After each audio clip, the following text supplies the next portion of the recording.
मोहम्मद ने एक अंधे बंदे को एक स्लेव दी थी, वो अंधा बंदा उस लड़की को हमेशा चेक करता था, वो गालियां देती थी मोहम्मद को, मुझे इस अंधे को दे दिया है। उस अंधे ने उस लड़की को खंजर मार के एक उस बाप की अंधे औलाद है तो प्रूफ दिखा। अब अगर तू एक बाप की औलाद है और तेरा मोहम्मद एक बाप की औलाद है तो तू इस्लाम छोड़ेगा? मैं दिखाता हूँ सही हदीस।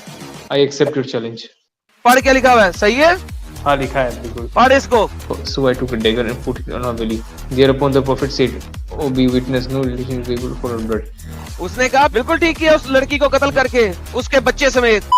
तो अस्सलाम वालेकुम गाइस, कैसे हैं आप सभी? उम्मीद है आप सब लोग बढ़िया होंगे और आगे भी बढ़े रहेंगे इंशाल्लाह। तो ये प्रीमियम भिखारी एक नया क्लेम आ गया कि नबी पाक सल्लल्लाहु अलैहि वसल्लम ने एक अंधे बंदे को स्लेव दिया जबरदस्ती, और वो फीमेल स्लेव उस वजह से नबी पाक सल्लल्लाहु अलैहि वसल्लम को गालियां देती थी। दूसरा ये झूठ कि वो अंधा आदमी फीमेल स्लेव को परेशान करता था, और तीसरा झूठ ये उस अंधे शख्स ने बच्चे समेत उस औरत को मार डाला। सबसे पहले इस हदीस में एक भी जगह पे ऐसा नहीं मिला है कि नबी पाक सल्लल्लाहु अलैहि वसल्लम ने स्लेव दिया उस अंधे शख्स को। दूसरा ये कि वो अंधा शख्स कभी उस औरत को परेशान नहीं करता था। अब यहाँ पर बात यह है कि वो फीमेल स्लेव बार बार नबी पाक सल्लल्लाहु अलैहि वसल्लम को अब्यूज करती थी, गालियां देती थी, और वो शख्स बार बार उसको समझाता था, फिर भी वो नहीं समझी। एक रात को वापस से वही हरकत किया, तब वो गुस्से में आके मार दिया। अब यहाँ पर उस स्लेव का गलती है कि उसको बार बार समझाया गया और फिर भी वो समझी नहीं, और इसका जिम्मेदार वो खुद हुई। और हाँ, एक और चीज की अल्लाह की तरफ से एक पैगंबर आया हमें मैसेज पहुंचाने के लिए, और उस पैगंबर को अगर कोई इस तरीके से वर्ड यूज करता है तो फिर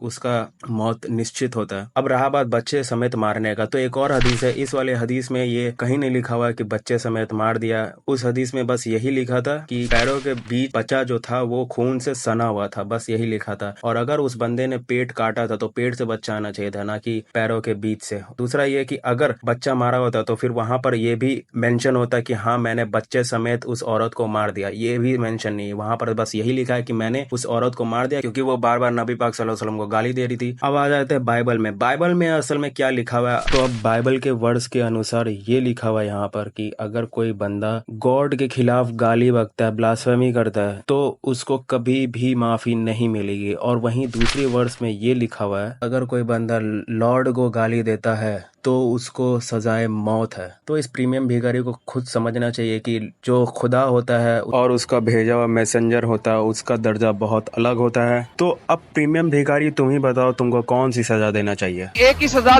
तन से जुदा।